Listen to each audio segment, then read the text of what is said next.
ಬೆಳಗಿನ ಶುಭೋದಯ ವಿದ್ಯಾರ್ಥಿಗಳೇ, ನೀವು ಇವಾಗ ವೆಲ್ಕಮ್ ಮಾಡುವಂತಹ ಸಮಯ. ಸೆಕೆಂಡ್ ಇಯರ್ ಬಿಕಾಮ್ಗೆ ಎಲ್ಲರೂ ಬಂದಿರತಕ್ಕಂಥದ್ದು. ಈ ಸೆಕೆಂಡ್ ಇಯರ್ ಬಿಕಾಮ್ನಲ್ಲಿ ನೀವು ಪಡೆದುಕೊಳ್ಬೇಕಾಗಿರ್ತಕ್ಕಂತಹ ಪುಸ್ತಕ ಯಾವುದಪ್ಪ ಅಂತಂದ್ರೆ ಕನ್ನಡ ಕಂಕಣ. ಇದನ್ನ ನೀವು ನೆನಪಲ್ಲಿ ಇಟ್ಕೊಳ್ಳಿ. ಮತ್ತೆ ನೀವು ಈ ಪುಸ್ತಕವನ್ನ ತೆಗೆದುಕೊಳ್ಬೇಕಾಗುತ್ತೆ. ಆದಷ್ಟು ಕನ್ನಡ ಪುಸ್ತಕವನ್ನ ನೀವು ತಗೊಳ್ಳಿ. ಇದು ಲ್ಯಾಂಗ್ವೇಜ್ ಆಗಿರೋದ್ರಿಂದ, ಈ ಭಾಷೆ ಆಗಿರೋದ್ರಿಂದ ಪುಸ್ತಕದ ಅನಿವಾರ್ಯತೆ ಬಹಳಷ್ಟು ಇದೆ. ಹೀಗಾಗಿ ಕನ್ನಡ ಕಂಕಣ ಅನ್ನುವಂತಹ ಪುಸ್ತಕವನ್ನ ಎಲ್ಲರೂ ಕೂಡ ತಗೊಳ್ಳಿ. ಮತ್ತೆ ನಿಮ್ಮ ಒಂದು ಕನ್ನಡ ಕಂಕಣ ಅನ್ನುವಂತಹ ಪುಸ್ತಕದಲ್ಲಿ ವ್ಯಕ್ತಗೊಂಡಿರ್ತಕ್ಕಂತಹ ಅಥವಾ ಒಳಗೊಂಡಿರ್ತಕ್ಕಂತಹ ಪರಿವಿಡಿ ಯಾವುದಿದೆ ನೋಡೋಣ. ಇದರಲ್ಲಿ ನಿಮಗೆ 2 ವಿಭಾಗಗಳನ್ನಾಗಿ ಮಾಡಿದ್ದಾರೆ. ಒಂದು ಮಾರ್ಗ, ಇನ್ನೊಂದು ದೇಸಿ. ಈ ಮಾರ್ಗ ಮತ್ತು ದೇಸಿ ಅನ್ನುವಂತಹ ವಿಚಾರವನ್ನು ಒಳಗೊಂಡಂತಹ ಪಠ್ಯದ ವಿಷಯಗಳನ್ನ ನಿಮ್ಮ ಒಂದು ಪುಸ್ತಕದಲ್ಲಿ ಸೇರ್ಪಡೆಗೊಂಡಿದ್ದಾರೆ. ಮೊದಲಿಗೆ ಈ ಒಂದು ಪರಿವಿಡಿಯನ್ನ ನೋಡೋಣ. ವಿಷಯ ವಸ್ತು ಯಾವ್ಯಾವ ಪಾಠಗಳನ್ನ ಇಟ್ಟಿದ್ದಾರೆ, ಯಾವ ಒಂದು ಪದ್ಯಗಳನ್ನ ಇಟ್ಟಿದ್ದಾರೆ, ಮತ್ತೆ 2 ಭಾಗವನ್ನ ಮಾಡಿದ್ದಾರೆ. ನಿಮಗೆ 3rd ಸೆಮಿಸ್ಟರ್ ನಿಂದ ಸಂವಹನ ಕನ್ನಡ ಅಂತ ಬರುತ್ತೆ. ಈ ಸಂವಹನ ಕನ್ನಡದಲ್ಲಿ ಒಳಗೊಂಡಿರ್ತಕ್ಕಂತಹ ಪಾಠಗಳು ಯಾವಪ್ಪ ಅಂತ ನೋಡೋಣ. ನಿಮಗೆ ಇದು ಮೊದಲನೇ ಕ್ಲಾಸ್ ನಾನು ಕೂಡ ತೆಗೆದುಕೊಳ್ಳೋದು. ಹೀಗಾಗಿ ಪ್ರಾರಂಭಿಕವಾಗಿ ನಿಮಗೆ ಈ ಒಂದು ಕನ್ನಡ ಕಂಕಣದ ವಿಷಯ ವಸ್ತುವನ್ನ ನಾನು ಪರಿಚಯ ಮಾಡಿಕೊಳ್ಬೇಕಾಗಿದೆ. ಮೊದಲನೆಯದು ದೇಸಿಯೊಬ್ಬಕ್ಕೂ ಮಾರ್ಗದೊಡೆ ತಲುಪುವುದು ಅನ್ನುವಂತಹದ್ದು ಪಂಪ ಬರೆದ ಪಂಪ ಭಾರತದಿಂದ ಆಯ್ಕೆ ಮಾಡಿಕೊಂಡಿರ್ತಕ್ಕಂತಹ ಪೂರ್ವದ ವಿಚಾರ. ಅಂದ್ರೆ ದೇಸಿ ಮತ್ತು ಮಾರ್ಗ, ಈ 2 ವಿಚಾರಗಳನ್ನ ಒಳಗೊಂಡಿರ್ತಕ್ಕಂತಹ ವಿಷಯ ವಸ್ತು ಈ ಒಂದು ಪದ್ಯದಲ್ಲಿ ಬರ್ತಕ್ಕಂಥದ್ದು. ಇಲ್ಲಿ ಏನ್ ಬರುತ್ತೆ ಅಂತಂದ್ರೆ ಪಂಪನ ಆಶಯದಾತನಾದ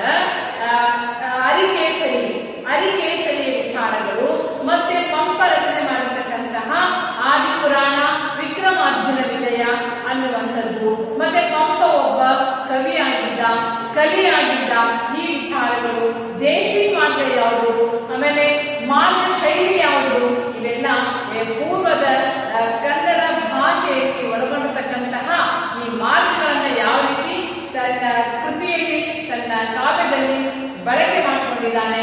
ಈ ಎಲ್ಲಾ ವಿಚಾರಗಳು ಈ ಮೊದಲನೇ ಪದ್ಯವಾದ ದೇಸಿಯೋರ್ಪಕ್ಕೂ ಮಾರ್ಗದೊಡೆ ತಲುಪುವುದು ಅನ್ನುವಂತಹ ಪದ್ಯದಲ್ಲಿ ನಾವು ನೋಡ್ತಾ ಬರ್ತೀವಿ.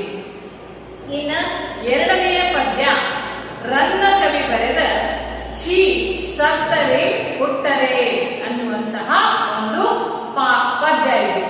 ಇದು ರನ್ನ ಬರೆದ ಗದಾಯುದ್ಧ ಅಥವಾ ಸಾಹಸ ಭೀಮ ವಿಜಯ ಅನ್ನುವಂತಹ ಕೃತಿಯಿಂದ ಆಯ್ಕೆ ಮಾಡಿಕೊಂಡಿರ್ತಕ್ಕಂತಹ ಒಂದೇ ಒಂದು ಭಾಗದ ಪದ್ಯಗಳನ್ನ ಈ ಒಂದು ಛೀ ಸತ್ತರೆ ಹುಟ್ಟರೆ ಅನ್ನುವಂತಹ ಪದ್ಯದಲ್ಲಿ ನಾವು ವಿಚಾರವನ್ನ ನೋಡ್ತಾ ಬರ್ತೀವಿ. ಅಂದ್ರೆ ದುರ್ಯೋಧನ ಮತ್ತು ಭೀಮ ಇವರಿಬ್ಬರ ಮಧ್ಯ ನಡೆಯುವಂತಹ ಒಂದು ಸಣ್ಣ ಸಂಭಾಷಣೆ. ಅಂದ್ರೆ ವೈಶಂಪಾಯನ ಸರೋವರದಲ್ಲಿ ಕೊನೆಯ ದಿನದಂದು ದುರ್ಯೋಧನ ಜಲಮಂತ್ರವನ್ನ ಪಠಿಸುತ್ತಾ ಆ ನೀರಿನಲ್ಲಿ ಅಡಗಿ ಕೂತ್ಕೊಂಡಿರ್ತಾನಲ್ಲ, ಆ ವೇಳೆಯಲ್ಲಿ ಭೀಮನು ಆಡುವಂತಹ ಮೊದಲಿಗೆಯ ಮಾತುಗಳು ಹೇಗಿದೆ, ಅವನನ್ನ ಸಮುದ್ರದಿಂದ ಹೊರಬರಲಿಕ್ಕೆ, ಆ ಒಂದು ಭಾಗದ ಪದ್ಯಗಳು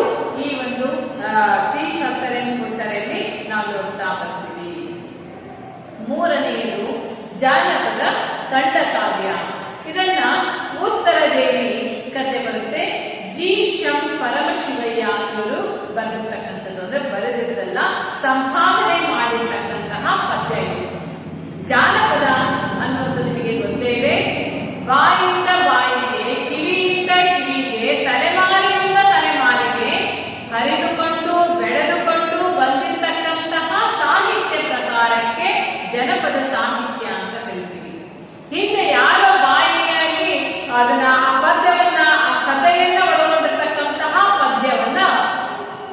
ಬರೆದು ಹೇಳಿ ಹೋಗ್ಬಿಟ್ಟಿದ್ದಾರೆ ಜಾನಪದರು. ಅದನ್ನ ಸಂಪಾದನೆ ಮಾಡಿದ್ದಾರೆ, ಸಂಗ್ರಹಿಸಿದ್ದಾರೆ ಜಿ ಶಂ ಪರಮಶಿವಯ್ಯ. ಇವರು ಜಾನಪದ ತಜ್ಞರು ಕೂಡ ಆಗಿದ್ದಾರೆ. ಈ ಒಂದು ಜಾನಪದ ಅನ್ನುವಂತಹ ಸಾಹಿತ್ಯದಲ್ಲಿ ಬರುವ ಖಂಡ ಕಾವ್ಯ, ಇದೊಂದು ಕಾವ್ಯ. ಇದರ ಖಂಡ ಕಾವ್ಯ ಅಂತ ಯಾಕೆ ಹೇಳ್ತಾರೆ ಅಂದ್ರೆ ಹಲವಾರು ಕಥೆಯನ್ನ ಹೆಣೆದಿರ್ತಕ್ಕಂತಹ ಕಾವ್ಯಗಳನ್ನ ಇಲ್ಲಿ ನೋಡ್ತಾ ಬರ್ತೀವಿ. ಇದರಲ್ಲಿ ಬರುವಂತಹ ಮುಖ್ಯವಾದ ಕಥೆ ಯಾವುದು ಅಂದ್ರೆ ಉತ್ತರ ದೇವಿ ಕಥೆ. ನಿಮ್ಗೆಲ್ಲ ಗೊತ್ತಿದೆ, ಉತ್ತರಿ ಮಳೆ ಅಂತ ಒಂದು ಬರುತ್ತೆ. ಆ ಉತ್ತರಿ ಮಳೆಗೂ ಈ ಉತ್ತರ ದೇವಿಗೂ ಇರುವ ಸಂಬಂಧ, ಏಕೆ ಆಕೆತನು ಸಾವನ್ನಪ್ತಾಳೆ ಅಥವಾ ಅಂದ್ರೆ ಹಲವಾರು ಲಾವಣಿ ಪದ್ಯಗಳನ್ನ ಜಾನಪದದಲ್ಲಿ ನೋಡ್ತಾ ಬರ್ತೇವಲ್ಲ, ಅದೇ ರೀತಿ ಉತ್ತರ ದೇವಿಯೂ ಕೂಡ ಯಾವ ರೀತಿ ಧರತಿಯಾಗಿ ತಾನು ಶೀಲವಂತಳು ಪವಿತ್ರಳು ಅನ್ನುವಂತಹ ವಿಚಾರವನ್ನ ಯಾವ ರೀತಿ ಸಾದರಪಡಿಸ್ತಾಳೆ, ಮತ್ತೆ ಅವಳು ಎದುರಿಸುವಂತಹ ಕಷ್ಟಗಳೇನು, ಅವರ ದಾಂಪತ್ಯದಲ್ಲಿ ಯಾವ ವಿಷಯಕ್ಕಾಗಿ ಬಿರುಕು ಬಂತು, ಈ ಎಲ್ಲಾ ವಿಚಾರಗಳು ಉತ್ತರ ದೇವಿಯ ಕಥೆಯಲ್ಲಿ ನಾವು ನೋಡ್ತಾ ಬರ್ತೀವಿ. ನೆಕ್ಸ್ಟ್ ಬರ್ತಕ್ಕಂಥದ್ದು ಮೊಲಂ ಸಿಂಹಂ ಕೊಂದ ಕಥೆ. ಇದನ್ನ ದುರ್ಗ ಸಿಂಹ ಹೆಸರು ಕೇಳಿದ್ದೀರಾ? ದುರ್ಗ ಸಿಂಹ ಬರೆದ ಪಂಚತಂತ್ರ, ಅದು ಕನ್ನಡದ ಪಂಚತಂತ್ರ ಬರೆದಿದ್ದಾರೆ ದುರ್ಗ ಸಿಂಹ. ಈ ದುರ್ಗ ಸಿಂಹನ ಬರೆದ ಪಂಚತಂತ್ರ ಅನ್ನುವಂತಹ ಕಥಾ ಸಂಕಲನದಿಂದ ಆಯ್ಕೆ ಮಾಡಿಕೊಂಡಂತಹ ಒಂದು ಕಥೆ ಮೊಲಂ ಸಿಂಹಂ ಕೊಂದ ಕಥೆ. ನಿಮಗೆಲ್ಲ ಗೊತ್ತಿದೆ, ಕಾಡಿನ ರಾಜ ಸಿಂಹ ಅಂದ್ರೆ ಬೃಹತ್ ಪ್ರಾಣಿ, ಭಯಾನಕ ಪ್ರಾಣಿ, ಕ್ರೂರ ಪ್ರಾಣಿ. ಅದು ಸಾಮಾನ್ಯವಾದ ಮುಗ್ಧವಾದಂತಹ ಮತ್ತೊಂದು ಪ್ರಾಣಿ ಮೊಲ. ಒಂದು ಮೊಲ ಸಿಂಹವನ್ನ ಯಾವ ರೀತಿ ಕೊಂತು ಅಂದ್ರೆ ಬುದ್ಧಿವಂತಿಕೆ, ಚಾಣಾಕ್ಷತನ ಮನುಷ್ಯನಿಗೆ ಬೇಕು. ಇದರಲ್ಲಿ ನಮ್ಮಲ್ಲಿ ಧೈರ್ಯ, ಗಾಂಭೀರ್ಯ ಅಷ್ಟೇ ಸಾಲು. ಯಾವಾಗಲೂ ನಮ್ಮಲ್ಲಿ ಚಾಣಾಕ್ಷತನ, ಬುದ್ಧಿವಂತಿಕೆನೂ ಕೂಡ ಬಹಳ ಮುಖ್ಯ. ಸಮಯ ಸಂದರ್ಭಕ್ಕೆ ಸರಿಯಾದ ಅವಕಾಶವನ್ನ ಬಳಸಿಕೊಂಡು ಸಾಹಸಕರಾಗೋದು ಬಹಳ ಮುಖ್ಯ ಆಗಿರುತ್ತದೆ ಒಂದೊಂದು ಸಂದರ್ಭದಲ್ಲಿ. ಹಾಗೆಯೇ ಮೊಲ ತನ್ನ ಪ್ರಾಣವನ್ನ ಉಳಿಸಿಕೊಳ್ಳುವುದಕ್ಕೋಸ್ಕರವಾಗಿ ಸಿಂಹವನ್ನ ಚಾಣಾಕ್ಷತನದಿಂದ ಯಾವ ರೀತಿ ಕೊಲ್ಲುತ್ತೆ ಅಂದ್ರೆ ದುಷ್ಟರ ಸಂಹಾರ, ಶಿಷ್ಟರ ರಕ್ಷಣೆ ಹೇಗಾಗುತ್ತೆ, ಈ ವಿಚಾರವನ್ನ ಈ ಮೊಲಂ ಸಿಂಹಂ ಕೊಂದ ಕಥೆಯಲ್ಲಿ ನಾವು ನೋಡ್ತಾ ಬರ್ತೀವಿ. ಇನ್ನ 5ನೇ ಪದ್ಯ ಯಾವ್ದಪ್ಪ ಅಂತಂದ್ರೆ ಪಶುಮಾನು ಪಶುಪತಿ ನೀನು. ಇದು ಬಸವಣ್ಣನವರ ವಚನಗಳು ಬರ್ತಿದ್ದಾವೆ. ಯಾಕೆಂತಂದ್ರೆ ಬಸವಣ್ಣನವರ ವಚನಗಳು ನಿಮಗೆಲ್ಲ ಗೊತ್ತಿದೆ. ಕಾಯಕ, ಸತ್ಯ, ಧರ್ಮ, ನಿಷ್ಠೆ, ಪರೋಪಕಾರ, ಜಾತಿ ವಿಜಾತಿ ಯಾವ್ದು ಅನ್ಬಾರ್ದು, ಆಮೇಲೆ ಕಾಯಕವೇ ಕೈಲಾಸ, ಇಂತಹ ವಿಚಾರಗಳನ್ನ ಬರುವಂತಕ್ಕಂತಹ ವಚನಗಳು ಪಶುಮಾನು ಪಶುಪತಿ ನೀನು ಅನ್ನುವಂತಹ ಈ ವಚನದಲ್ಲಿ ನಾವು ನೋಡ್ತಾ ಬರ್ತೀವಿ. ಮತ್ತೆ 6ನೇದಾಗಿ ಮತ್ತೊಂದು ಪದ್ಯ ಇದೆ. ಬಿದ್ದಳಂಗನೆದರೆ ನಡು ನಡುಗುತ್ತ, ಧರೆ ನಡು ನಡುಗುತ್ತ, ಬಿದ್ದಳಂಗನೆದರೆ ನಡು ನಡುಗುತ್ತ. ಲಕ್ಷ್ಮೀಶ ಬರೆದಿರ್ತಕ್ಕಂತಹ ಪದ್ಯ. ಲಕ್ಷ್ಮೀಶ ಬರೆದ ಕೃತಿ ಜೈಮಿನಿ ಭಾರತ. ಜೈಮಿನಿ ಭಾರತದಲ್ಲಿ ಬರುವಂತಹ ಒಂದು ಕಥೆ ಬಿದ್ದಳು ಅಂಗನೆ ಧರೆಗೆ ನಡು ನಡುಗುತ್ತ. ಅಂದ್ರೆ ಸೀತಾದೇವಿಯ ಒಂದು ವಿಚಾರಗಳು ಇಲ್ಲಿ ಬರುತ್ತೆ. ಅಂದ್ರೆ ಲಕ್ಷ್ಮೀಶ ಬರೆದ ಜೈಮಿನಿ ಭಾರತ ಅನ್ನುವಂತಹ ಕಥೆಯಲ್ಲಿ ಸೀತೆ ತುಂಬು ಗರ್ಭಿಣಿಯಾಗಿರ್ತಾಳೆ. ಶ್ರೀರಾಮನಿಗೆ ಬಂದ ಆ ಅಪವಾದ ಇರುತ್ತಲ್ಲ, ಅಂದ್ರೆ ಅವಳು ರಾವಣ ಅಪಹರಿಸಿದ ನಂತರ ತಿರುಗಾ ರಾವಣನ ಜೊತೆಗೆ ಯುದ್ಧವನ್ನ ಮಾಡಿ ಲಂಕೆಯಿಂದ ಸೀತಾಮಾತೆಯನ್ನ ಕರೆದುಕೊಂಡು ಬಂದಾಗ ಸಾಮಾನ್ಯ ಪ್ರಜೆ ಆಡಿರ್ತಕ್ಕಂತಹ ಮಾತಿಗೆ ಮನ ನೊಂದು ಅಪಮಾನವನ್ನು ಶ್ರೀರಾಮ ಮರಳಿ ಕಾಡಿಗೆ ಸೀತೆಯನ್ನ ಕಳಿಸುವ ಅಂತ ಹೇಳಿ ಲಕ್ಷ್ಮಣನ ಜೊತೆ ಹೇಳ್ತಾನೆ, ಕಳಿಸ್ಕೊಡ್ತಾನೆ. ರಥದಲ್ಲಿ ಕೂಡಿಸ್ಕೊಂಡು ಹೋಗ್ತಾ ಇರ್ತಾನೆ. ಆ ವೇಳೆಯಲ್ಲಿ ಸೀತಾ ಮಾತೆ ತುಂಬು ಗರ್ಭಿಣಿಯಾಗಿರ್ತಾಳೆ. ದಟ್ಟವಾದ ಕಾಡಿನ ಮಧ್ಯದಲ್ಲಿ ಸೀತೆಯನ್ನ ಬಿಟ್ಟು ಬರ್ತಾನೆ ಲಕ್ಷ್ಮಣ. ಅವಳು ಮೂರ್ಛೆ ಹೋಗಿರ್ತಾಳೆ. ಯಾಕೆ ಅಂತಂದ್ರೆ ಯಾವ ಕಾರಣಕ್ಕೋಸ್ಕರ ಲಕ್ಷ್ಮಣ ನನ್ನನ್ನ ಕಾಡಿನಲ್ಲಿ ಬಿಟ್ಟು ಹೋಗ್ತಾ ಇದ್ದಾನೆ ಅನ್ನುವಂತಹ ವಿಚಾರವನ್ನ ಸೀತಾಮಾತೆಗೆ ಲಕ್ಷ್ಮಣ ಹೇಳ್ತಾನೆ. ಅಣ್ಣ, ನೀ ಈ ರೀತಿ ಅಪವಾದ ಬಂದಿರುವ ಕಾರಣಕ್ಕೋಸ್ಕರ ನಿನ್ನನ್ನ ಅರಣ್ಯದಲ್ಲಿ ಬಿಟ್ಟು ಬಾ ಅಂತ ಹೇಳ್ತಾ ಇದ್ದಾನೆ. ಆ ವೇಳೆಯಲ್ಲಿ ರಾಮನಾಡಿದ ಮಾತನ್ನ ಲಕ್ಷ್ಮಣನ ಬಾಯಿಂದ ಕೇಳಿಸಿದಾಕ್ಷಣ ಮೂರ್ಛೆಗೊಂಡು ಧೊಪ್ಪನೆ ಧರೆಗೆ ಭೂಮಿಗೆ ಬಿದ್ದು ಬಿಡ್ತಾನೆ. ಇಡೀ ಭೂಮಿಗೆ ನಡುಕ ಉಂಟಾಗುತ್ತಂತೆ. ಅಂತಹ ಒಂದು ಭಯಾನಕವಾಗಿರ್ತಕ್ಕಂತಹ ಚಿತ್ರಣ ಈ ಪದ್ಯದಲ್ಲಿ ನಾವು ನೋಡ್ತಾ ಬರ್ತೀವಿ. ಇವಿಷ್ಟು 6 ಪದ್ಯಗಳಿದ್ದಾವೆ, ನೆನಪಲ್ಲಿ ಇಟ್ಕೊಳ್ಬೇಕು. ದೇಸಿಯರು ಪಪ್ಪು ಮಾರ್ಗದೋಳು ತಲುಪುದು ಅನ್ನುವಂತಹ ಪಂಪ ಬರೆದ ಒಂದು ಪದ್ಯ, ರನ್ನ ಬರೆದ ಚಿ ಸತ್ತರೆ ಕೊಟ್ಟರೆ ಅನ್ನುವಂಥದ್ದು, ಆಮೇಲೆ ಜಿ ಶಂ ಪರಮಶಿವಯ್ಯ ಬರೆದ ಉತ್ತರ ದೇವಿ ಕಥೆಯನ್ನು ಒಳಗೊಂಡ ಜಾನಪದ ಕಂದಕಾವ್ಯ ಇದೆ. ಆಮೇಲೆ ದುರ್ಗಸಿಂಹ ಬರೆದ ಪಂಚತಂತ್ರದ ಒಂದು ಕತೆ, ಮೊಲಂ ಸಿಂಹಂ ಕೊಂದ ಕತೆ ಬರುತ್ತೆ. ಬಸವಣ್ಣನವರು ಬರೆದ ಪಶುವಾನ್ ಪಶುಪತಿ ನೀನು ಅನ್ನುವಂತಹ ವಚನ ಬರುತ್ತೆ. ಲಕ್ಷ್ಮೀಶ ಬರೆದ ಬಿದ್ದಳಂಗನೆಗೆ ನಡು ನಡುಗುತ್ತ ಅನ್ನುವಂತಹ ಪದ್ಯ ಕೂಡ ಇದೆ. ಇವು 6 ಪದ್ಯಗಳು ನಿಮ್ಮ ಒಂದು ಪಠ್ಯಕ್ಕೆ ಇದ್ದಾವೆ. ನಂತರ ಬರ್ತಕ್ಕಂಥದ್ದು ಗದ್ಯ ಅಂದ್ರೆ ಪಾಠಗಳು. ಇದರಲ್ಲಿ ಕೂಡ ಕಥೆ ಇದ್ದಾವೆ, ಲೇಖನ ಇದೆ, ಪ್ರಬಂಧ ಇದೆ. ನೋಡ್ತಾ ಬರೋಣ. ಮೊದಲನೆಯದು ನೆಗಡಿ. ಇದನ್ನ ತಿ ನಂ ಶ್ರೀಕಂಠಯ್ಯನವರು ಬರೆದ ನೆಗಡಿ ಅನ್ನುವಂತಹ ಪಾಠ. ಇದೊಂದು ಪ್ರಬಂಧ. ಎಲ್ಲರಿಗೂ ಗೊತ್ತಿದೆ, ನೆಗಡಿ ಬಂದಾಗ ಎಂತೆಂತಹ ಸಮಸ್ಯೆಗಳನ್ನ, ತೊಂದರೆಗಳನ್ನ ನಾವು ಅನುಭವಿಸ್ತೇವೆ ಅಂತ. ಜನರಿಗೆ ಗೊತ್ತದ, ನೆಗಡಿ ಸಾಮಾನ್ಯವಾದ ಕಾಯಿಲೆ, ದೊಡ್ಡ ಕಾಯಿಲೆ ಅಲ್ಲ ಅಂತ. ಅದು ನೆಗಡಿ ಬಂದಂತವರಿಗೆ ಗೊತ್ತು, ಅದರಿಂದ ಎಷ್ಟು ನೋವನ್ನ, ಯಾತನೆಯನ್ನ ನಾವು ಅನುಭವಿಸ್ಬೇಕು ಅಂತ ಅಲ್ವಾ. ಅದಕ್ಕೆ ನೆಗಡಿ ಅಂತ ರೋಗಿಲ್ಲ, ಬುಗಡಿ ಅಂತ ಓಲೆ ಇಲ್ಲ ಅಂತ ಜಾನಪದದ ಒಂದು ಮಾತೆ ಬರುತ್ತದೆ. ಈ ನೆಗಡಿ ಅನ್ನುವಂತಹ ಈ ಪಾಠದಲ್ಲಿ ನಾವು ನೆಗಡಿ ಹೇಗೆ ಬರುತ್ತೆ, ನೆಗಡಿಯಿಂದ ಯಾವ ಯಾವ ತೊಂದರೆಗಳನ್ನ ಅನುಭವಿಸ್ತೀವಿ, ನೆಗಡಿ ಬಂತು ಅಂದರೆ ಎಷ್ಟೊಂದು ಅವಕಾಶಗಳನ್ನು ಕೂಡ ನಾವು ಕಳ್ಕೊಳ್ತೀವಿ. ನೆಗಡಿಯಿಂದ ಜನಸಾಮಾನ್ಯರು ಕೂಡ ಯಾವ ಮುಖ ಹಿಡಿತಾರೆ, ಈ ಎಲ್ಲಾ ವಿಚಾರಗಳು ಸವಿಸ್ತಾರವಾಗಿ ನೆಗಡಿ ಎನ್ನುವಂತಹ ಪಾಠದಲ್ಲಿ ತೀನ ಶ್ರೀಕಂಠಯ್ಯನವರು ಬರೆದ ವಿಚಾರಗಳು ಬರುತ್ತಿದೆ. ಎರಡನೆಯದು ಮಾಸ್ತಿ ವೆಂಕಟೇಶ್ ಅಯ್ಯಂಗಾರ್ ಅವರು ಬರೆದ ಸಮಾಧಿಯ ಸತ್ವ ಅನ್ನುವಂತಹ ಒಂದು ಕಥೆ ಇದೆ. ಸಮಾಧಿ ಬರುತ್ತೆ, ದೊಡ್ಡ ಕತ್ತೆ, ಸಣ್ಣ ಕತ್ತೆ ಅಂತ 2 ಕತ್ತೆ ಮರಿ ಕತ್ತೆ ಇದೆ, ಕತ್ತೆ ಒಂದು ಮರಿ ಇರುತ್ತೆ.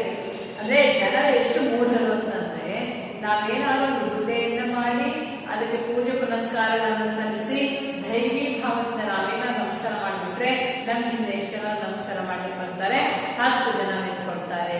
ಅದೊಂದು ಉತ್ಸವನೇ ಆಗುತ್ತೆ. ಮುಂದೆ ಆ ಪವಾಡಗಳೇ ಸಂಭವಿಸ್ಬಿಡ್ತಾರೆ. ಅಂದ್ರೆ ಜನರ ಬಾಯಲ್ಲಿ ಏನೇನೆಲ್ಲ ಅವಧಾನಗಳನ್ನ ಪಡೆದುಕೊಂಡಿರುತ್ತೆ, ಯಾವುದೋ ಒಂದು ಸಣ್ಣ ವಿಚಾರ. ಅದಕ್ಕೆ ಹೇಳೋದು ಸಮಾಧಿಯ ಸತ್ವ. ಸಮಾಧಿಯಿಂದ ಯಾವ ಯಾವ ಪವಾಡಗಳು ಜರುಗುತ್ತವೆ, ಎಷ್ಟು ಜನರ ಹೊಟ್ಟೆ ತುಂಬುತ್ತೆ, ಅದರ ಹಿಂದಿನ ಮೂಲ ಕಥೆ ಏನು, ಇದೆಲ್ಲ ವಿಚಾರಗಳನ್ನ ನಾವು ಈ ಕಥೆಯಲ್ಲಿ ನೋಡ್ತಾ ಬರ್ತೀವಿ. ನೆಕ್ಸ್ಟ್ BGL ಸ್ವಾಮಿಯವರು ಬರೆದ ಚಟವನ್ನ ಕುರಿತು. ನಿಮ್ಗೆಲ್ಲ ಗೊತ್ತದ ಚಟಗಳು. ಚಟ ಅಂತಂದ್ರೆ ಬರೀ ಕುಡಿಯೋದು ತಿನ್ನೋದು ಅಷ್ಟೇ ಆಗಿರೋದಿಲ್ಲ. ನಾವು ಸಣ್ಣ ಸಣ್ಣ ವಿಚಾರಗಳು ಚಟವಾಗಿ ಪರಿಣಿಸುತ್ತೆ.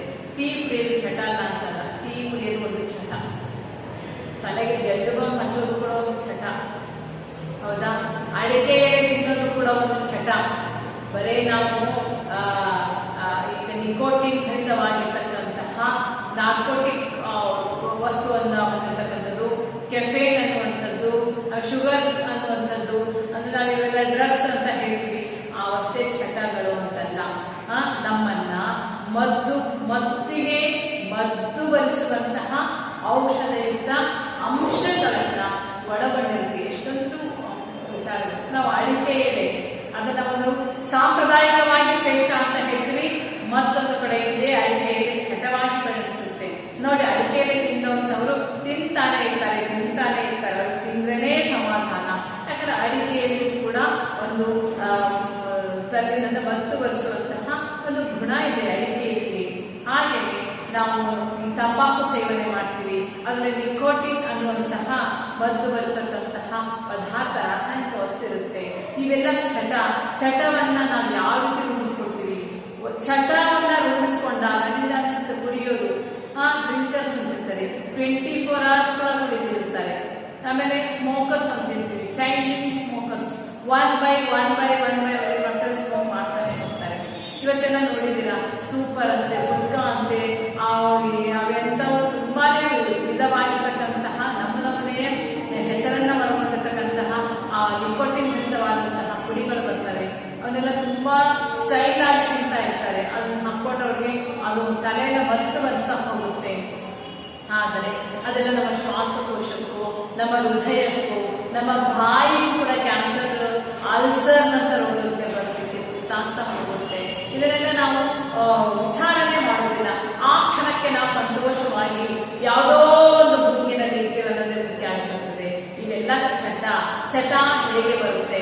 ಚಟಕ್ಕೆ ನಾವು ಒಂದು ಸಲ ಅಡಿಕ್ಟ್ ಆಗಿದ್ರೆ ಆ ಅಡಿಕ್ಟ್ ಆದಂತಹ ನಾವು ಯಾವ ಪರಿಣಾಮವನ್ನ ನಾವು ಎದುರಿಸ್ತೀವಿ? ಮತ್ತೆ ಚಟದಿಂದ ಮುಕ್ತರಾಗ್ಬಿಟ್ವಿ ಅಂತಂದ್ರೆ ಕೊನೆಗೆ ಸಾವನ್ನು ಕೂಡ ಬಿಟ್ಟಿರ್ತಾರೆ ಕೆಲವೊಬ್ಬರು. ಯಾಕಂದ್ರೆ ಅವರ ದೇಹಕ್ಕೆ ಆ ವಸ್ತು ಇಲ್ಲ ಅಂತಂದ್ರೆ ಅವರು ಬದುಕುಳಿಯಲ್ಲ ಕೆಲವೊಂದು ಸಾರಿ. ಆದ್ರೆ ಚಟವನ್ನ ಯಾವಾಗ ಊಟಕ್ಕೆ ಉಪ್ಪಿನಕಾಯಿ ಆಗಿರ್ಬೇಕೆ ಹೊರತಾಗಿ ಉಪ್ಪಿನಕಾಯಿ ಊಟ ಆಗಬಾರ್ದಲ್ವಾ? ಚಟನೇ ಊಟ ಆಗ್ಲಿಕ್ಕೆ ಹೋಗ್ಬಾರ್ದು.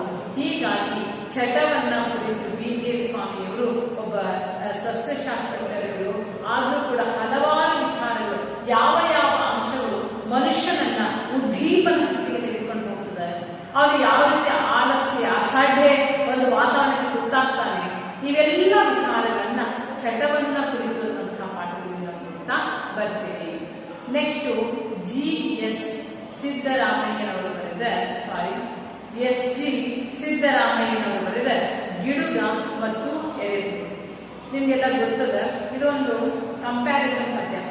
ಗಿಡುಗ, ಎರೆಹುಳು ರೈತನ ಮಿತ್ರ. ಗಿಡುಗ ಯಾವಾಗಲೂ ಸಿಕ್ಕ ಕ್ರಿಮಿಗಳನ್ನ, ಕೀಟಗಳನ್ನ, ಈ ಎರೆಹುಳಿನ ಜೀವಿಗಳನ್ನ ತಿಂದು ಬದುಕುವಂಥದ್ದು. ಅದಕ್ಕೆ ಇದು ಎರೆಹುಳು, ಇದು ನಿಸ್ವಾರ್ಥ ಜೀವಿ. ಗಿಡುಗ ಸ್ವಾರ್ಥ ಜೀವಿ. ಸ್ವಾರ್ಥಿಗಳು ನಿಸ್ವಾರ್ಥವನ್ನ ಯಾವ ರೀತಿ ನಾಶ ಮಾಡ್ತಾರೆ ಇವತ್ತಿನ ಸಮಾಜದಲ್ಲಿ. ಎರೆಹುಳು ಭೂಮಿಯನ್ನ ಹುದುಗುಗೊಳಿಸ್ತಕ್ಕಂಥದ್ದು, ಮೆದು ಮಾಡತಕ್ಕಂಥದ್ದು, ಫಲವತ್ತತೆ ಹೆಚ್ಚಿಸುವಂಥದ್ದು ಎರೆಹುಳು. ನಿಮಗೆಲ್ಲ ಗೊತ್ತಿದೆ, ಎರೆಹುಳು ಗೊಬ್ಬರಗಳನ್ನ ಸಾವಯವ ಗೊಬ್ಬರವಾಗಿ ಬಳಸಿ ಇವತ್ತು ಬೇಕಾದಷ್ಟು ಬೆಳೆಗಳನ್ನ, ಕಲ್ಮಶ ಮುಕ್ತ ಬೆಳೆಗಳನ್ನ ಬೆಳೆಯಲಿಕ್ಕೆ ನಾವೆಲ್ಲ ಬಳಕೆ ಮಾಡ್ತೀವಿ. ಆದರೆ ಈ ಎರೆಹುಳುವಿನಂತೆ ನಿಸ್ವಾರ್ಥತೆಯಿಂದ ಇನ್ನೊಬ್ಬರಿಗೆ ಉಪಕಾರಿಯಾಗಿರ್ತಕ್ಕಂತಹ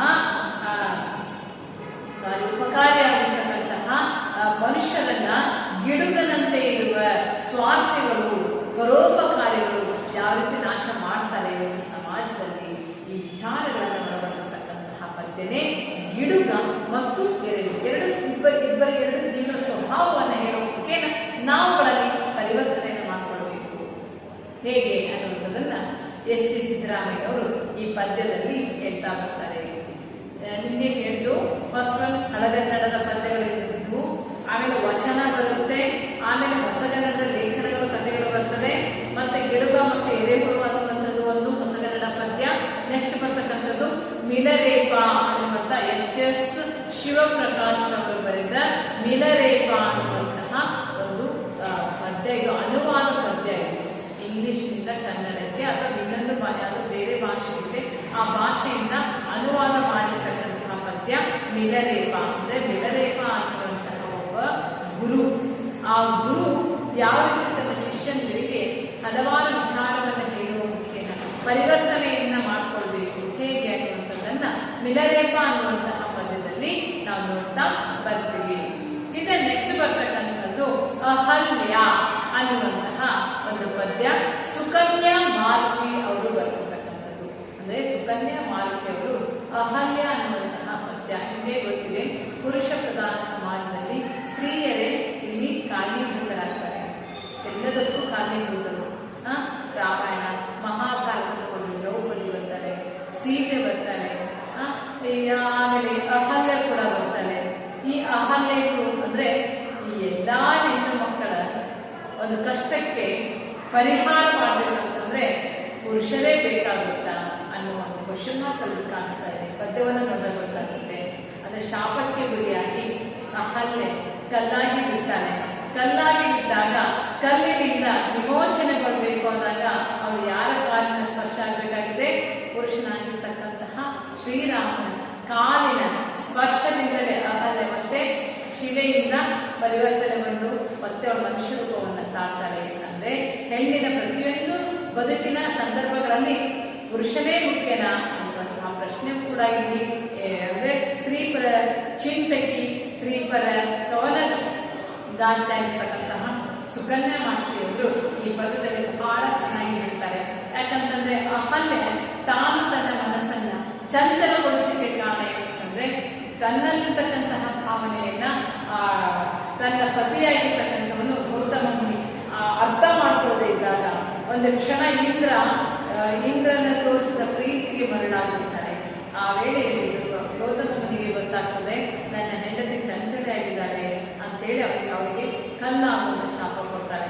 ಅವಳ ಆಸೆ ಅವಳ ಆಕಾಂಕ್ಷೆಗೆ ಬೆಲೆ ಕೊಟ್ಟಿದ್ದರೆ ಆ ಪರಿಸ್ಥಿತಿ ಅವಳಿಗೂ ಕೂಡ ಬರ್ತಾ ಇರಲಿಲ್ಲ. ಅವಳ ಆಸೆ ಆಕಾಂಕ್ಷೆಗಳಲ್ಲಿ ಮುಖ್ಯ ಆಗಿರೋದೇ ಇಲ್ಲ ಗೌತಮನಿಗೆ. ಇವೆಲ್ಲ ವಿಚಾರಗಳು ಪ್ರತಿಯೊಂದು ಪದ್ಯ ಮಾಡೋದ್ರಲ್ಲಿ ನಾವು ನೋಡ್ತಾ ಬರ್ತೀವಿ ಅಹಲ್ಯೆ ಅನ್ನುವಂತಹ ಪದ್ಯದಲ್ಲಿ. ನೆಕ್ಸ್ಟ್ ಬರ್ತಕ್ಕಂಥದ್ದು ಮತ್ತೊಂದೆರಡು ಕಥೆಗಳಿದ್ದಾವೆ. ಪ್ರೊಫೆಸರ್ ಮಲ್ಲಿಕಾರ್ಜುನ್ ಹಿರೇಮಠ್ ಇವರು ಬರೆದ ಅಮೀನ್ಪುರದ ಸಂತೆ. ಯಾವುದು? ಅಮೀನ್ಪುರದ ಸಂತೆ. ಈ ಅಮೀನ್ಪುರ ಅಂತ ನಿಮಗೆಲ್ಲ ಗೊತ್ತಿಲ್ಲ, ಎಲ್ಲಾ ಪ್ರದೇಶಗಳಲ್ಲಿ ನಡೆಯುವಂತೆ ಅಮೀನ್ಪುರ ಅನ್ನುವಂತಹ ಊರಿನಲ್ಲಿ ಸಂತೆ ನಡೆಯುತ್ತೆ. ಸಂತೆಯಲ್ಲಿ ಎಲ್ಲಾ ರೀತಿ ಇರ್ತದೆ, ತರಕಾರಿ ಇರ್ತದೆ, ಪಾತ್ರೆಗಳು ಇರ್ತವೆ, ಮತ್ತೆ ಒಂದು ಕಡೆ ಧನ ಕುರಿ ಕೋಳಿ ಇವುಗಳ ವ್ಯಾಪಾರ ಇರ್ತದೆ.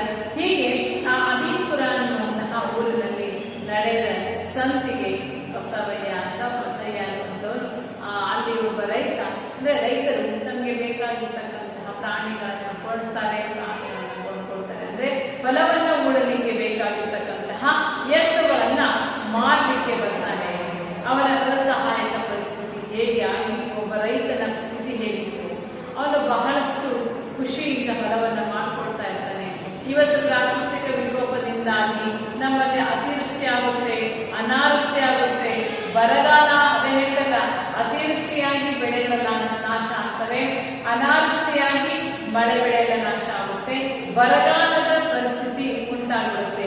ಈ ಬರಗಾಲದ ಪರಿಸ್ಥಿತಿ ಉಂಟಾದಂತಹ ಸಂದರ್ಭದಲ್ಲಿ ರೈತನ ಪರಿಸ್ಥಿತಿ ದುಸ್ಥಿತಿಗೆ ಹೋಗುತ್ತೆ. ಅವನ ದೇಹ ಎಲುಬಿನ ಹಂದರ ಆಗುತ್ತೆ. ತನ್ನಲ್ಲಿರ್ತಕ್ಕಂತಹ ಎತ್ತುಗಳನ್ನು ಕೂಡ ಮಾರಾಟ ಮಾಡಬೇಕಾದಂತಹ ಪರಿಸ್ಥಿತಿ ಬರುತ್ತೆ. ಹಾಗೆಯೇ ಎತ್ತನ್ನ ಮಾರ್ಗಕ್ಕೆ ಬಂದಾಗ, ಯಾಕಂದ್ರೆ ಒಬ್ಬ ರೈತ ತುಂಬಾ ಖುಷಿಯಿಂದ ತನ್ನ ಮನೆಯನ್ನೇ ಹುಟ್ಟಿದ ಕರುವಿನಿಂದ ಎತ್ತಾಗುವವರೆಗೆ ಆ ಬಸವಣ್ಣ ಎತ್ತುಗಳನ್ನ ಬೆಳೆಸಿರ್ತಾನೆ. ಅವನಿಗೆ ಒದಗಿದ ಆ ಒಂದು ಕಷ್ಟಕ್ಕೆ ಆಗುವಂಥದ್ದು ಕೊನೆಗೆ ಯಾವುದು? ತಾನೇ ತನ್ನ ಕೈಯಾರೇ ಬೆಳೆಸಿರ್ತಕ್ಕಂತಹ ಆ ಎತ್ತನ್ನ ಮಾರುವಂಥದ್ದು. ಆದರೆ ಹೊಲದಲ್ಲಿ ಚೆನ್ನಾಗಿ ಮಳೆ ಬಿದ್ದು ಬೆಳೆ ಬಂತು ಅಂದ್ರೆ ಹುಲ್ಲು ಸಿಗುತ್ತೆ. ಹುಲ್ಲು ಅಂದ್ರೆ ತಾನು ಚೆನ್ನಾಗಿದ್ದ ರೈತ ಅಂತಂದ್ರೆ ಹೊಲದಲ್ಲಿ ಸಿಗುವಂತಹ ಹುಲ್ಲುಗಳನ್ನ ಹಾಕಿ ಬಸವಣ್ಣನ ಕೂಡ ಚೆನ್ನಾಗಿ ಮೇಯಿಸಿರ್ತಾನೆ. ಆದ್ರೆ ತನಗೆ ಆಹಾರ ಇಲ್ಲ, ಹೊಲದಲ್ಲಿ ಯಾವುದೂ ಬೆಳೆಯನ್ನೇ ಬೆಳೆದಿಲ್ಲ. ಈ ಒಂದು ಬರಗಾಲದ ಪರಿಸ್ಥಿತಿಯಿಂದಾಗಿ ಅದೇ ಹೇಳ್ತಾರೆ, ಮೊಣಕಾಲು ಕೆಳಗಡೆ ಊಟು ಹೋಗುವಂತಹ ಒಂದು ಸೀಳುವಿಕೆ ಉಂಟಾಗಿರುತ್ತದೆ. ಎಲ್ಲ ಕಡೆ ಬಿರುಕು, ಅಷ್ಟು ಬಿಸಿಲಿನ ತಾಪ, ಮಳೆನೇ ಇರಲ್ಲ. ಮಳೆ ಇದ್ರೆ ತಾನೇ ಬೆಳೆ. ಎಲ್ಲಾ ರೈತ ಮಳೆಯನ್ನು ನಂಬ್ಕೊಂಡು ಬಿಟ್ಟಿರ್ತಾನೆ. ಮಳೆ ಇದ್ರೆ ಅಂತರ್ಜಲದ ಮಟ್ಟ ಕೂಡ ಹೆಚ್ಚಾಗೋದು. ಮಳೆನೇ ಇಲ್ಲ ಅಂದ್ರೆ ಅಂತರ್ಜಲ ಎಲ್ಲಿಂದ ಬರಲಿಕ್ಕೆ ಸಾಧ್ಯತೆ ಆಗುತ್ತೆ. ಹಾಗೆಯೇ ಈ ಅಮೀನ್ಪುರದಲ್ಲಿ ಸಂತೆಗೆ ಒಬ್ಬ ರೈತ ಬರ್ತಾನೆ, ತಾನು ಸಾಕಿ ಬೆಳೆಸಿರ್ತಕ್ಕಂತಹ ಒಂದು ಎತ್ತನ್ನ ಮಾಡ್ಕೊಂಡು. ಆಗ ಆ ಎತ್ತು ಕೂಡ ಅವನಂತೆ ಸಣಕಲಾಗಿರುತ್ತದೆ, ದಮ್ಮು ಬಿಡುತ್ತದೆ, ತನ್ನ ಬಿಡುತ್ತೆ ಕುತ್ತಿಗೆ ಹಿಂಭಾಗದಲ್ಲಿ, ಭುಜದಲ್ಲಿ ಅಷ್ಟು ಸಣಕಲಾಗಿರ್ತದೆ ಎತ್ತು. ಆಗ ಅವನಿಗೆ ಒಂದು ದೊಡ್ಡ ಆಸೆ ಏನಪ್ಪಾ ಅಂತಂದ್ರೆ, ನನಗೆ ಎತ್ತನ್ನ ಮಾರ್ಲಿಕ್ಕೆ ಬಂದೇನಲ್ಲ, ಎಷ್ಟಾರ ಹಣ ಕೊಡ್ಲಿ, ಆದ್ರೆ ಆ ಹಣ ಮುಖ್ಯ ಅಲ್ಲ, ಹುಲ್ಲು ಮೇವು ಸಿಗುವಂತವರ ಮನೆಗೆ ನನ್ನ ಎತ್ತು ಹೋಗ್ಲಿ ಅನ್ನುವಂತಹ ಮಹತ್ವದ ಆಸೆ ಆಗ್ತದೆ. ಆದ್ರೆ ಆ ಎತ್ತನ್ನು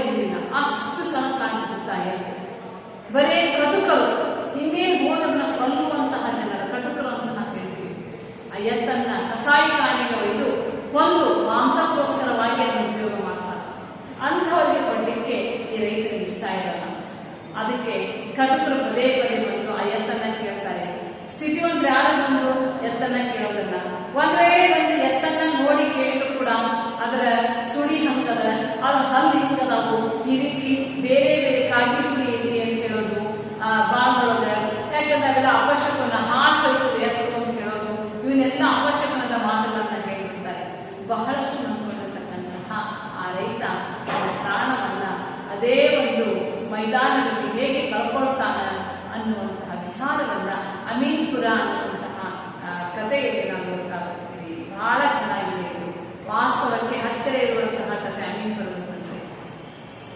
ನೆಕ್ಸ್ಟ್ ಡಾಕ್ಟರ್ KS ಚೈತ್ರಾಲ್ ಅವರು ಬರೆದ ಗರಾಜ್ ಸೇಲ್. ಗರಾಜ್ ಸೇಲ್ ಅಂತ ನಿಮ್ಮ ಹೆಸರನ್ನ ಕೇಳಿಲ್ಲ ಅಂದ್ರೂ ಇದು ಫಾರಿನ್ ನಲ್ಲಿ ಬಳಕೆಯಾಗ್ತಕ್ಕಂತಹ ಒಂದು ಪದ. ಯಾಕೆ ಅಂತಂದ್ರೆ ಈ ಒಂದು ಸಣ್ಣದಾದ ಒಂದು ಪಾಠ ಇದೆ ಗರಾಜ್ ಸೇಲ್ ಅನ್ನುವಂಥದ್ದು.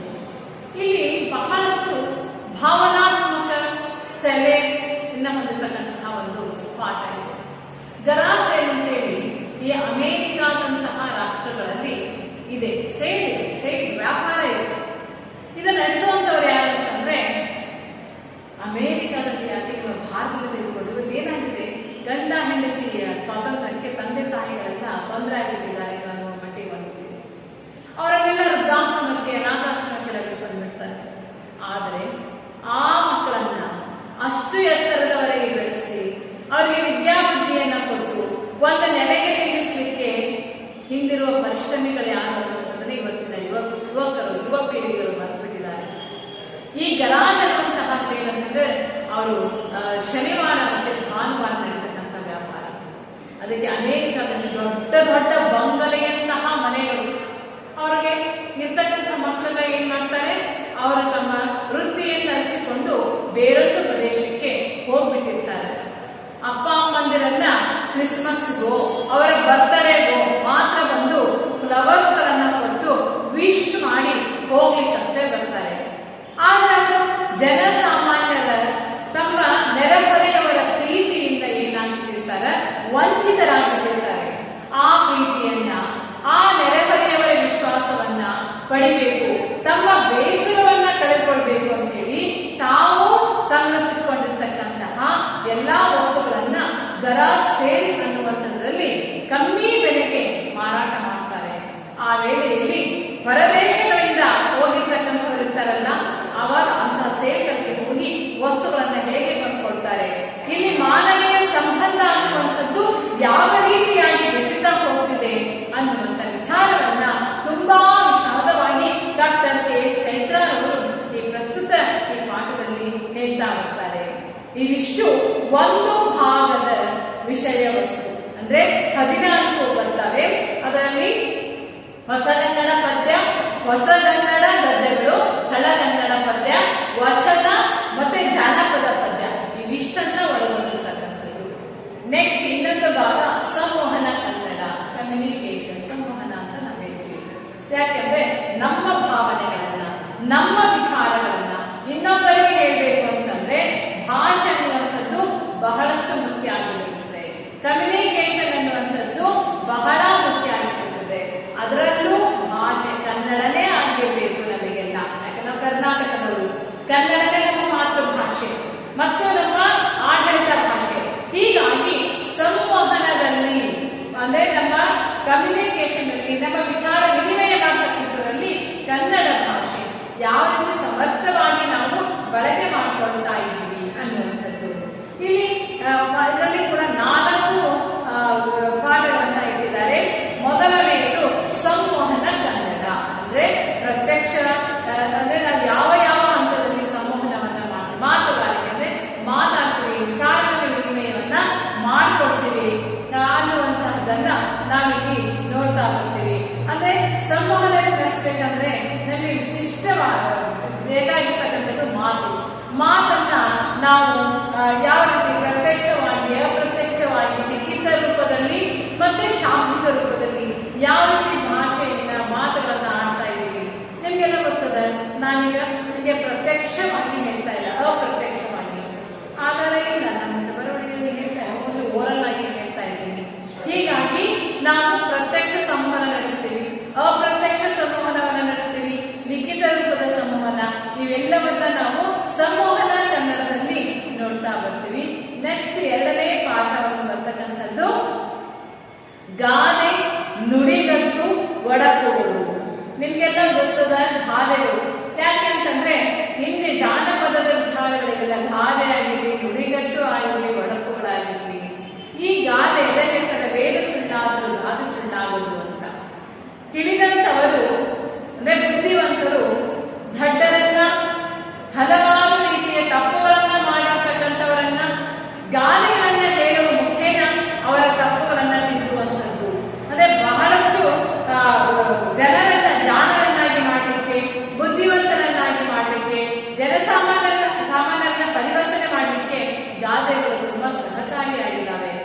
ಸಮಯಕ್ಕೆ ತಕ್ಕಂತಹ ಗಾದೆಗಳು ಸೃಷ್ಟಿಯಾಗ್ತಾ ಇದ್ದಾವೆ. ಗಾದೆಗಳನ್ನು ಯಾವ ರೀತಿ ವಿಸ್ತರಣೆ ಮಾಡಬೇಕು, ಯಾವ ಗಾದೆಗಳನ್ನು ನಮ್ಮ ಸಾಹಿತ್ಯದಲ್ಲಿ ಇದ್ದಾವೆ. ಮತ್ತೆ ನುಡಿಗಟ್ಟು ಏನಪ್ಪಾ ಅಂತಂದ್ರೆ ಬೇರೆ ಬೇರೆ ಅರ್ಥಗಳನ್ನ ಕಲ್ಪಿಸುವಂತಹದ್ದು ನುಡಿಗಟ್ಟುಗಳನ್ನ ಬಳಕೆ ಮಾಡ್ತೀವಿ. ಯಾಕಂದ್ರೆ ಒಂದು ಲೈನ್ ಇರುತ್ತೆ, ಒಂದು ಈಗ ನುಡಿಗಟ್ಟು ಅಂತಂದ್ರೆ ಇನ್ನೊಂದು ಮಾತನ್ನ ಹೇಳ್ಬೇಕಂದ್ರೆ ಮುದ್ದಾಗಿನ ಹೆಸರಿನ ಆಟಕ್ಕೆ ಆಗೋದಿಲ್ಲ ಕೆಲವೊಂದ್ಸಾರಿ. ಆವಾಗ ಒಂದೇ ಪದದಲ್ಲಿ ಹೇಳ್ತೀವಿ. ಅಂದ್ರೆ ಅಜಾತ ಶತ್ರು ಅಂತ ಒಂದು ಪದವನ್ನು ನುಡಿಗಟ್ಟು. ಅಜಾತ ಶತ್ರು ಅನ್ನುವಂಥದ್ದು ಒಂದು ನುಡಿಗಟ್ಟಿಗೆ ಉದಾಹರಣೆ. ಯಾರು ಒಬ್ಬರೂ ಕೂಡ ಶತ್ರುಗಳೇ ಇರೋದಿಲ್ವೋ ಅಂಥವರಿಗೆ ನಾವೇನಂತ ಕರಿತೀವಿ, ಅಜಾತ ಶತ್ರು ಅಂತ ಹೇಳ್ತೀವಿ. ಹೊಟ್ಟೆ ಮೇಲೆ ಹೊಡೆದರು ಅಂತ ಹೇಳ್ತಾರೆ. ಹೊಟ್ಟೆ ಮೇಲೆ ಹೊಡೆಯೋದು ಅಂತಂದ್ರೆ ಅವರ ತಿನ್ನುವ ಅನ್ನವನ್ನ ಕಸ್ಕೊಂಡಂತೆ, ಅವರು ಮಾಡುವ ಕಾರ್ಯಕ್ಕೆ ವಿಘ್ನವನ್ನು ತಂದಂತೆ. ಇವೆಲ್ಲ ವಿಚಾರಗಳು ಅಂದ್ರೆ ಇವೆಲ್ಲ ಬದುಕಿಗೆ ನಮಗೆ ನೈತಿಕ ಮೌಲ್ಯವನ್ನ ಒದಗಿಸುವಂತಹ ವಿಚಾರವನ್ನ ಹೇಳುವಂಥದ್ದು ಈ ಗಾದೆಗಳಿದ್ದಾವೆ, ನುಡಿಗಟ್ಟುಗಳಿದ್ದಾವೆ ಮತ್ತು ಈ ಒಡಕುಗಳು ಕೂಡ ಬರ್ತಾ ಹೋಗ್ತವೆ.